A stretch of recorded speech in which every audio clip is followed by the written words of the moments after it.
Good morning students. पिछले video में अपन ने मृदा उर्वरता और उत्पादकता के बारे में पढ़ा था, उनको प्रभावित करने वाले कारक पढ़े थे। आज अपन पढ़ने वाले हैं मृदा उर्वरता व उत्पादकता में अंतर और मृदा अपर्दन। जैसा कि आप जानते हैं, अपन ने पढ़ा था कि मृदा उर्वरता और उत्पादकता। सबसे पहले उर्वरता की यदि अपन परिभाषा पढ़ें तो मृदा उर्वरता का मतलब होता है किसी भी मृदा की जैविक, भौतिक व रासायनिक शक्ति का योग उसकी उर्वरता कहलाता है। Biological power plus chemical power plus physical power, now as soil fertility. और मृदा उत्पादकता को अपन क्विंटल प्रति हेक्टर या रुपए प्रति हेक्टर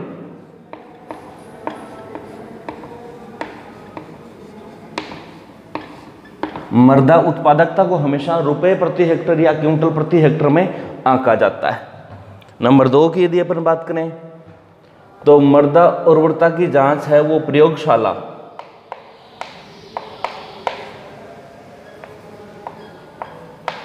या लैब में की जा सकती है, जबकि मृदा उत्पादकता की जांच प्रयोगशाला या लैब में नहीं हो सकती। इसकी जांच तो अनाज मंडी में ही होती है। नंबर 3 पर यदि अपन बात करें, मृदा उर्वरता को प्रभावित करने वाले कारक जैसे जलवायु, स्थलाकृति,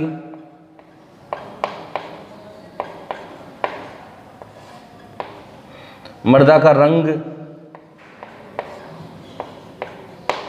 मृदा का पीएच मान अपन ने पढ़े थे, कृत्रिम और प्राकृतिक कारक पिछले वीडियो में। उसी प्रकार मृदा उत्पादकता को प्रभावित करने वाले कारक हैं वो किसान की साख, क्रेडिट ऑफ फार्मर,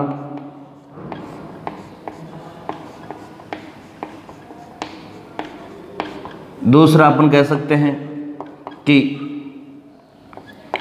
बाजार की स्थिति,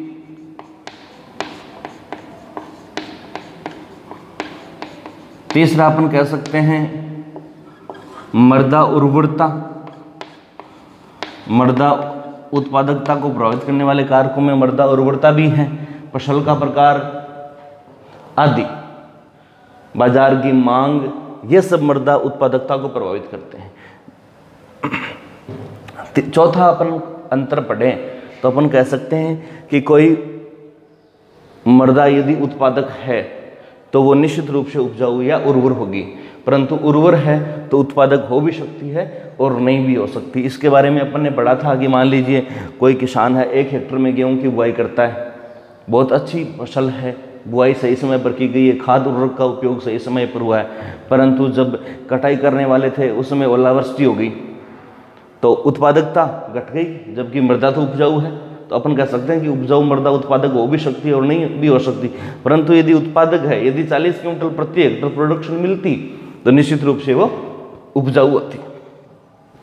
अब अपन आगे के टॉपिक में अपन लेते हैं मृदा अपर्दन।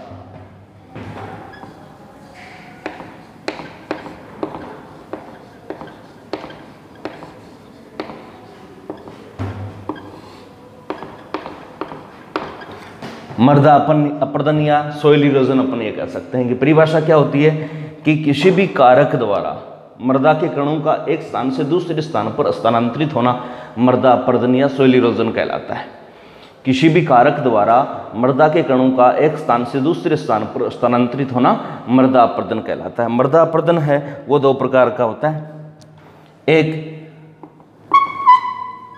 प्राकृतिक अपर्दन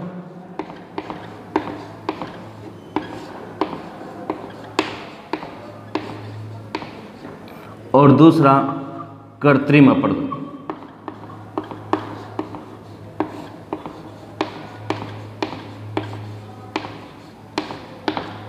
मृदा अपर्दन 2 प्रकार का होता है, एक प्राकृतिक अपर्दन और एक कृत्रिम अपर्दन। प्राकृतिक अपर्दन की यदि अपन बात करें तो प्राकृतिक मृदा अपर्दन है वो एक जल द्वारा, जल व वायु द्वारा, वाटर सॉइल इरोजन और एयर सॉइल इरोजन, जबकि कृत्रिम अपर्दन अपन कह सकते हैं कि बाई एनिमल, पशु व मनुष्य द्वारा artificial soil erosion by human and animals. अब अपने सब्जेक्ट में इनके बारे में कोई डिस्क्रिप्शन नहीं है, डिस्क्राइब करके नहीं पढ़ना है अपन को। अपने 12वीं की किताब में जल और वायु द्वारा अपरदन है, इनको विस्तार से समझाया हुआ है, तो अपन इसको पढ़ते हैं। देखो, सबसे पहले जल अपरदन।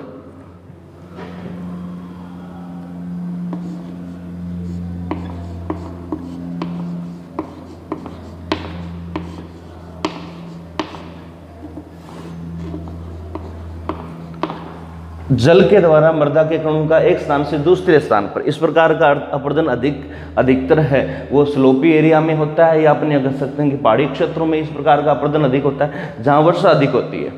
जैसे अपन बात कर सकते हैं कि राजस्थान, जैसे जेट में क्वेश्चन आ सकता है कि राजस्थान के कौन से भागों में जल द्वारा अपरदन सर्वाधिक होता है, तो राजस्थान के दक्षिणी भागों में जल द्वारा अपरदन अधिक होता है, हिल स्टेशन है, इसके साथ साथ वर्षा भी अधिक होती है। जबकि पश्चिमी भागों में वायु द्वारा अपरदन अधिक होता है।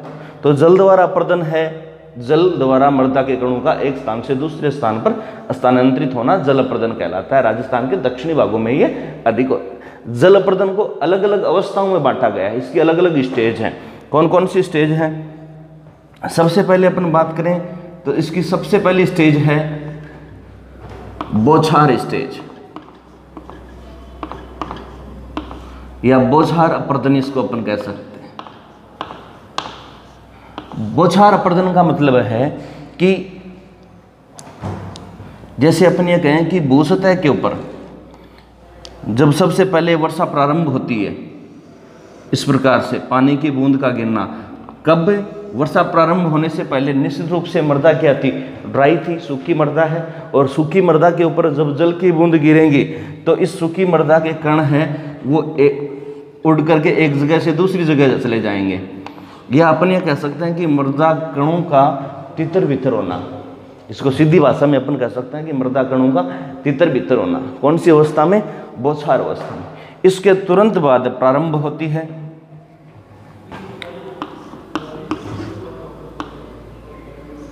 परत अपरदन या seed soil erosion. Seed soil erosion का मतलब है कि जैसे ही भूसतह के ऊपर अब बौछार के बाद कोई भी मृदा के कण हैं वो सूखे नहीं रही हैं, सभी मृदा के कण एक दूसरे से जुड़ चुके हैं। यहाँ पर जितने सॉइल पार्टिकल्स हैं सारे जुड़ चुके हैं नमी की वजह से।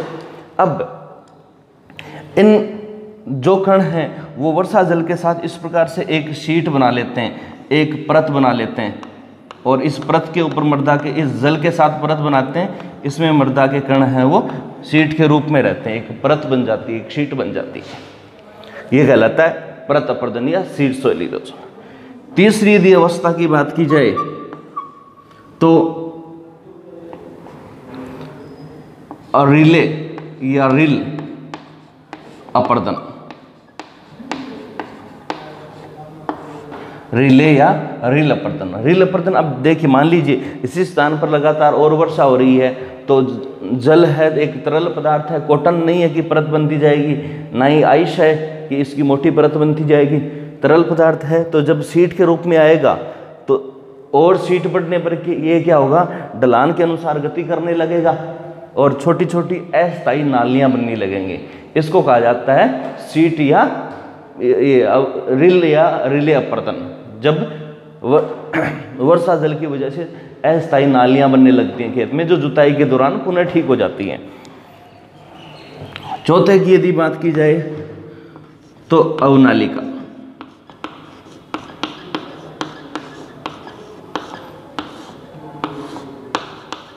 अवनालिका अपरदन में जब एकदम से तेज बारिश हो, मूसलाधार बारिश हो और लगातार होती रहे तो जल है वो ढलान के अनुसार गति करता है और इतनी तेज गति करता है कि मोटी मोटी नालियां बन जाती हैं। जैसे तेज वर्षा के बाद सड़क के किनारे पर आपने बनी हुई देखी होंगी, इसको अवनालिका अपरदन बोलते हैं। बच्चों, पिछले साल 2019 में एग्रीकल्चर सुपरवाइजर की एग्जाम हुई थी, उसमें एक क्वेश्चन पूछा गया था। क्वेश्चन क्या था? इनका सही क्रम पूछा गया था। जैसे बौछार, बौछार के बाद परत, परत के बाद रिले, रिले के बाद अवनालिका। तो क्वेश्चन यह था कि रिले अपरदन किसके बाद प्रारंभ होता है, या रिले अपरदन अवस्था है वो किसके बाद प्रारंभ होती है? तो यहाँ परत अपरदन के बाद प्रारंभ हो रही है। बहुत महत्वपूर्ण क्वेश्चन पूछा गया था। एक बार जेट एग्जाम 2016 की जो पेपर हुआ था उसमें पूछा गया था कि अवनालिका मृदा अपर्दन किस प्रकार का है। ऑप्शन में थे कृत्रिम मृदा अपर्दन, ऑप्शन में था जल द्वारा अपर्दन का एक प्रकार, ऑप्शन में था वायु द्वारा अपर्दन का एक प्रकार, उपयुक्त सभी या उपयुक्त में से कोई नहीं।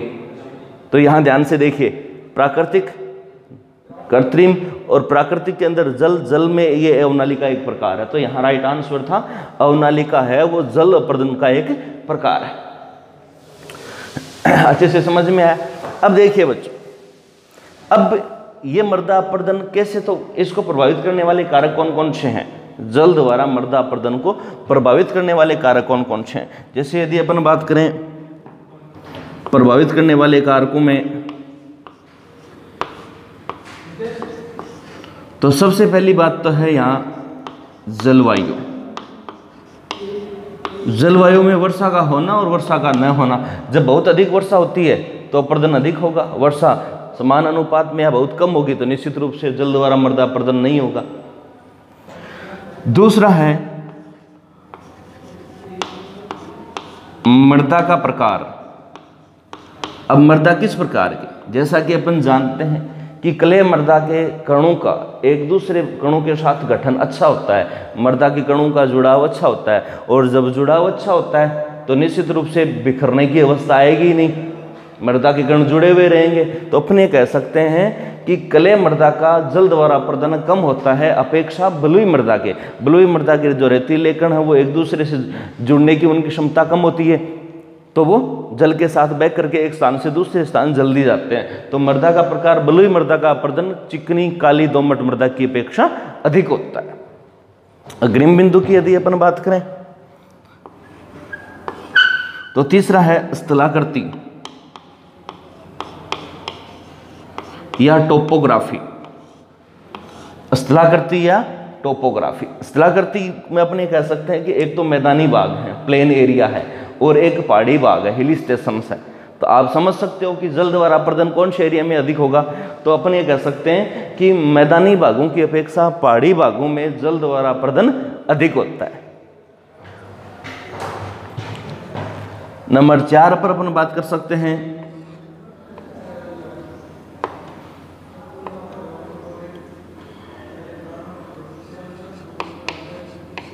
मानवीय कारक। अब मानवीय कारकों में अपन बुआई किस प्रकार से कर रहे हैं। मान लीजिए अपन ढलान और ढलान के एकदम से विपरीत बुआई कर रहे हैं तो निश्चित रूप से अपर्दन अधिक होता है ना। किस प्रकार से अपन जुताई कर रहे हैं, किस हिसाब से बुआई कर रहे हैं। नंबर 5वां है निराई गुड़ाई या अपन ये कह सकते हैं टिलेज। अब टिलेज में आपने पढ़ा होगा zero tillage, primary tillage, secondary tillage. जैसे अपन जब ऑर्गेनिक फार्मिंग पढ़ते हैं, ऑर्गेनिक फार्मिंग अपन को जीरो टिलेज के बारे में पढ़ने के लिए मिलता है, जेन्थ्रोटुल के स्टडी के लिए पढ़ने के लिए मिलता है। टिलेज यदि अपन आवश्यकता से ज़्यादा निराई गुड़ाई करते हैं तो मृदा के कणों का टूटना निश्चित रूप से है, और जितना ज़्यादा मृदा के कण टूटेंगे मृदा का अपर्दन उतना ही अधिक होगा। तो यहाँ जीरो टिलेज अपनाएं। अब बच्चों अपन पढ़ते हैं इन मृदा अपर्दन को प्रभावित करने वाले कारक ये थे। अब नियंत्रण, जल द्वारा मृदा अपर्दन को कैसे कम किया जा सकता है या कैसे रोका जा सकता है।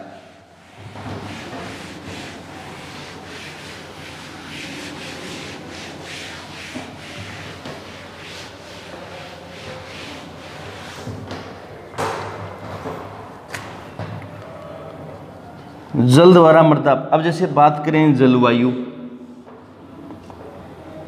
मान लीजिए यदि अब मनुष्य क्या कर सकता है, जलवायु में तो परिवर्तन कर ही नहीं सकता।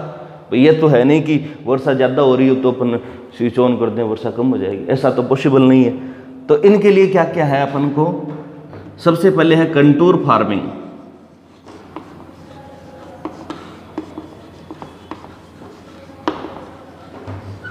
कंटूर फार्मिंग का मतलब है ढलान के अनुसार खेती करना, समुच्चय खेती करना। जैसे आपने हॉर्टिकल्चर में कंटूर मेथड पढ़ा होगा। एक कंटूर मेथड का मतलब क्या था कि जिस प्रकार से ढलान है तो उस हिसाब से अपन प्लांटिंग करेंगे। नंबर दूसरा है मल्चिंग। मल्चिंग या इसको पलवार सेशन भी कहा जाता है। इसमें अपन क्या करते हैं कि जब खेत की तैयारी की जाती है, जैसे मान लीजिए ये खेत है अपना,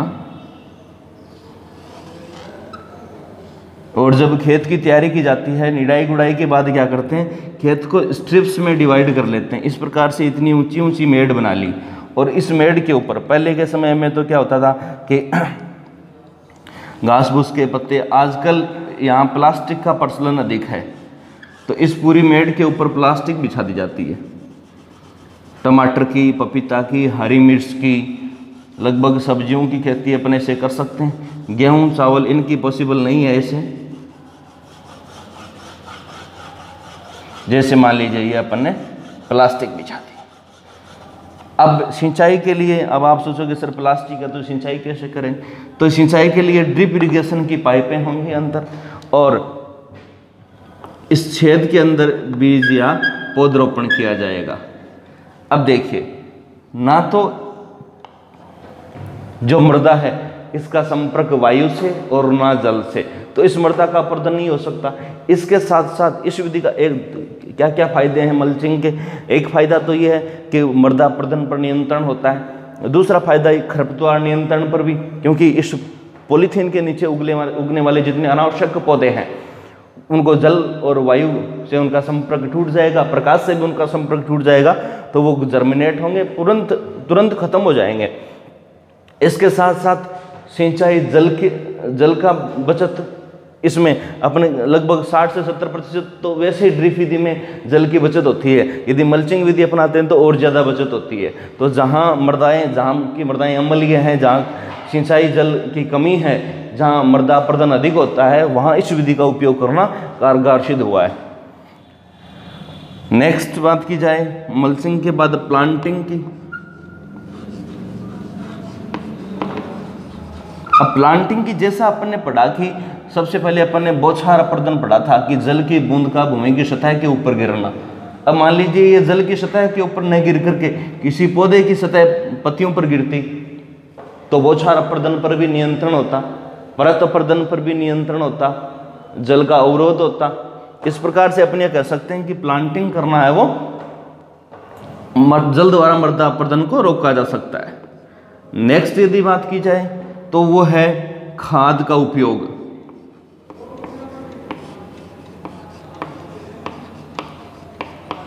वैसे तो अपन हर फसल के अनुसार 10 से 15 टन गोबर की खाद का उपयोग करते हैं, परंतु इसके पोषक तत्वों का तो जैसे अपन ने पढ़ा कि गोबर की खाद के अंदर NPK का अनुपात 0.5 अनुपात 0.25 अनुपात 0.5 पाया जाता है। किसका? गोबर की खाद के अंदर NPK का अनुपात, यानी नाइट्रोजन, फास्फोरस और पोटास की तो सप्लाई करता ही करता है। इसके साथ साथ ये मृदा की भौतिक स्थिति में भी परिवर्तन करता है।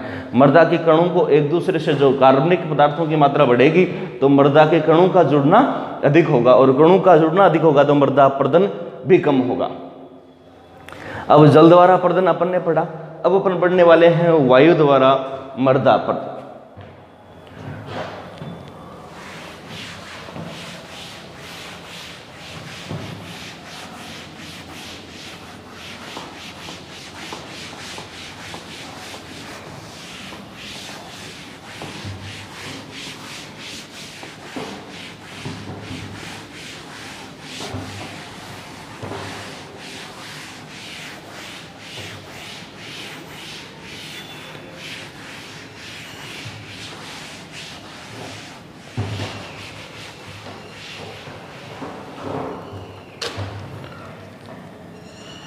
नंबर 2 पर है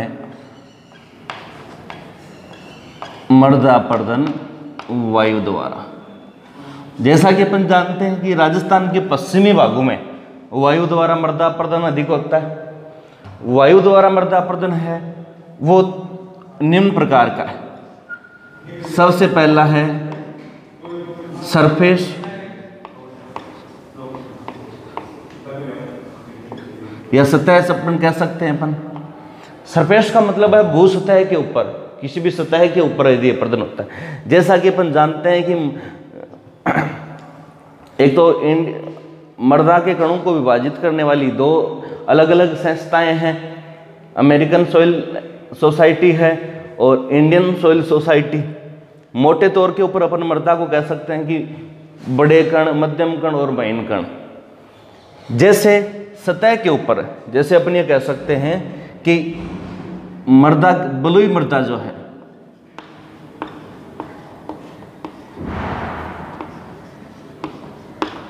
बलुई मृदा, अब इसके कण भारी होते हैं तो ये वायु के साथ उड़ नहीं सकते। ये क्या करते हैं, सतह के ऊपर गति करते हैं, रेंग करके गति करते हैं। जैसे अपना आंधी जब चल रही होती है और अपन बाहर होते हैं तो अपने पैरों से आकर के छोटे छोटे कण टकराते हैं। इसका मतलब वो सतह अपरदन का उदाहरण है वायु द्वारा। दूसरा यदि बात की जाए तो है उछलन।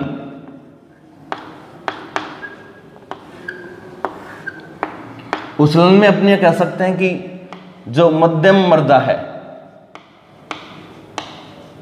या अपन ये कह सकते हैं कि दोमट मृदा जो है, अब इसके कण इतने तो भारी होते हैं कि हवा के साथ उड़ नहीं सकते और इतने हल्के होते हैं कि रेंग करके नहीं चल सकते।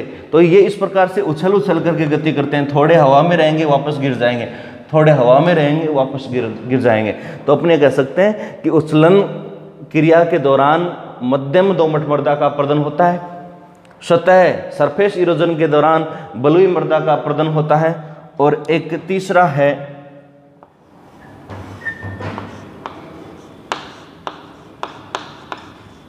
निलंबन। निलंबन का मतलब है जो सिल्ट है या जो क्ले मृदा है, जब ये सूखी अवस्था में होती है क्ले मृदा, तो इसका अपरदन होता है। इस अपरदन के दौरान मृदा के कण एक जगह से दूसरी जगह सैकड़ों किलोमीटर चले जाते हैं, सैकड़ों हजारों किलोमीटर चले जाते हैं। इसका उदाहरण आप देख सकते हो, ये हवा में लटके रहते हैं, काफ़ी ऊंचाई तक चले जाते हैं। मई जून के दौरान जब काली पीली आंधी आप अपन देखते हैं तो काली पीली होने का कारण उसके अंदर क्ले मृदा ही है। अफगानिस्तान पाकिस्तान तक की मिट्टी आ जाती है, राजस्थान के कुछ जिलों में, गंगानगर इस तरफ के जिलों में आंधी से। इसलिए अपने कह सकते हैं कि निलंबन मृदा अपरदन के दौरान क्ले मृदाओं का अपरदन अधिक होता है। यहाँ तक अपने केवल मृदा अपरदन की बात की, अच्छी तरह समझ में आया होगा। इसी में अगले वीडियो में अपन इसी टॉपिक से संबंधित और बातें करेंगे। धन्यवाद।